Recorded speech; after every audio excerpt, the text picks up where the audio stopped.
మన ప్రియాతి ప్రియమైన ముఖ్యమంత్రి జగన్మోహన్ రెడ్డి గారు ఎక్కడికి వెళ్ళినా నా ఎస్సీలు నా బీసీలు నా ఎస్సీలు నా బీసీలు అంటూ రాగాలు తీస్తూ ప్రేమ ఒలకబోస్తూ ఉంటారు.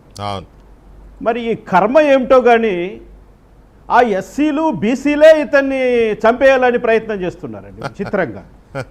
మరి ఆ దేవుడి స్క్రిప్టు ఈ విధంగా రాస్తున్నాడేంటి? ఇది ఇక్కడ ఎస్సీలు బీసీలు తప్ప ఇంకా జగన్మోహన్ రెడ్డిని హత్య చేయడానికి ఇంకా ఈ భూప్రపంచంలో ఇంకెవరు పుట్టలేదా? మరి ఎస్సీలను బీసీలను అంత ప్రేమగా చూసుకుంటున్నాను అని చెప్పుకునే ముఖ్యమంత్రి గారు మరి ఈ ఎస్సీల బీసీల చేతుల్లోనే కోడికత్తితో గీకించుకోవడం ఏంటి, గులకరాలతో తన్నించుకోవడం ఏంటి? ఈ విచిత్రమైన ఈ స్క్రిప్ట్ను ఆ భగవంతుడు ఎందుకు ఈ విధంగా రాస్తున్నాడు? మరి ఎవరిని చూసి భగవంతుడు ఈ స్క్రిప్ట్ రాస్తున్నాడో కూడా నాకైతే చాలా ఆశ్చర్యకరంగా ఉంది. ఇంకా లీగల్ పాయింట్లోకి వద్దామంటే ఇప్పుడు మన ముందర దుర్గారావు గారు ఉన్నారు. ఆయన్ను ఏటు అన్నారు, ఆయన్ను ఇల్లీగల్గా ఒక 4-5 రోజుల పాటు వాళ్ళ కస్టడీలో ఉంచుకున్నారు, హింసించారు, బాధ పెట్టారు, అతని దగ్గర నుంచి ఏదో చెప్పించడానికి ప్రయత్నం చేశారు. దురదృష్టవశాత్తు ఆ వైసీపీ పోలీసుల యొక్క కుట్రలు సాగలేదని నేను అంటున్నాను. ఎందుకంటే మేము ఎన్నో కేసుల్లో చూస్తాం ఈ కన్ఫెషనల్ స్టేట్మెంట్ యొక్క కహాని అంటే ఏంటని. ఒక కథలు పుట్టలు పేజీలు రాసేస్తుంటారండి పోలీసు వాళ్ళు ఈ యొక్క కన్ఫెషనల్ స్టేట్మెంట్లు అంటే నేర అంగీకార పత్రాలు. అవును, అందులో రకరకాల విషయాలు రాస్తుంటారు. నాకు అలవాటు ఉందండి, నాకు వాళ్ళతో పరిచయం ఉందండి, వాళ్ళు నాకు చెప్పారండి, నేను ఈ ఫ్యాషన్తో చేశానండి, ఈ రకరకాలుగా నేరస్తులు చెప్తున్నట్లుగా వాళ్ళు ఒక రాజమౌళి కథ కంటే బ్రహ్మాండంగా కథ సృష్టించి మా ముందర పెడుతూ ఉంటారు. చాలా రిమాండ్ రిపోర్ట్లు ఇవన్నీ మేము చూస్తూ ఉంటాం. కానీ ఈ యొక్క ఏదైతే ఈ గులకరాయ్ ఐఎమ్ సారీ ఇక్కడ పోలీస్ వాళ్ళు మన సతీష్ని రిమాండ్ చేసినప్పుడు రిమాండ్ రిపోర్ట్లో ఒక పదం ఆడారండి.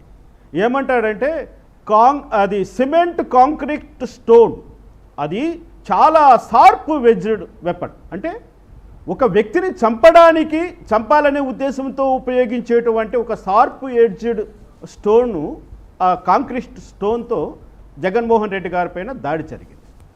చాలా విచిత్రం. ఎందుకంటే బహుశా పోలీసులకి జడ్జిలకి కాంక్రీట్ లో వాడే స్టోన్ అంటే ఏంటో జడ్జిలకు తెలియదని అనుకున్నారేమో బహుశా. ఏమి ఇప్పిద్దాంలేండి, స్పెషల్ ట్రైనింగ్ ఇప్పిద్దాము, అకాడమీలు ఉన్నాయి కదా, అకాడమీలకు పంపిస్తా, మెజిస్ట్రేట్ ట్రైన్ అప్ అవుతాడు, దాని గురించి ఏమి బాధ లేదు. కానీ ఇక్కడ వాళ్ళు ఉపయోగించినటువంటి పదాన్ని నేను వాడాను. రిమాండ్ రిపోర్ట్ అంతా చూశాను నేను. ఆ రిమాండ్ రిపోర్ట్లో కాన్స్పిరసీ అనే పదం వాడారండి.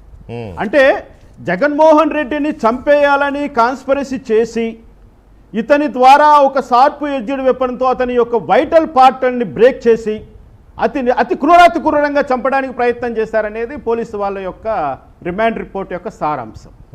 అంత క్రూరంగా చంపాలనుకున్నప్పుడు 1500 మంది పోలీసు సెక్యూరిటీలో అంత పగడ్బందీగా ఉన్నటువంటి ఒక రాష్ట్రం ముఖ్యమంత్రిని 17 సంవత్సరాలు కూడా నిండినటువంటి ఒక బీసీ యువకుడు, భవిష్యత్తు ఉన్నటువంటి బీసీ యువకుడు ఇంత దారుణానికి పాల్పడ్డాడు అని ఈరోజు రాష్ట్రమంతా ఇంత అల్లకొల్లోలంగా మాట్లాడుతున్నారే ఈ వైసీపీ పెద్దలు. ఏడుస్తున్నారు, పెడబబ్బులు పెడుతున్నారు, వీడియోలు రిలీజ్ చేస్తున్నారు. ఒక ఆయన కంటి నిండా ఆ కాటన్ కప్పేసుకున్నాడు. విచిత్రం ఏంటంటే ఒకే వెపన్ ఇద్దరిని దాటింది, ఒక దెబ్బకు 2 పెట్టెలు అన్నట్లు. ఇదేంటి విచిత్రం?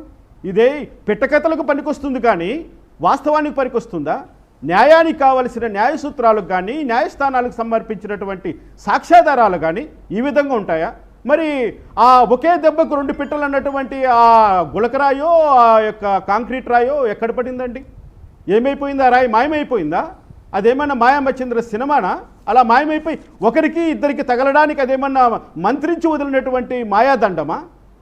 ఇవన్నీ కూడా న్యాయస్థానాలు చూస్తూ ఊరుకోవాలా? న్యాయస్థానాలు నవ్వుతూ అలా కాలం గడిపేయాలా? రిమాండ్ చేసేయాలా జనాల్ని?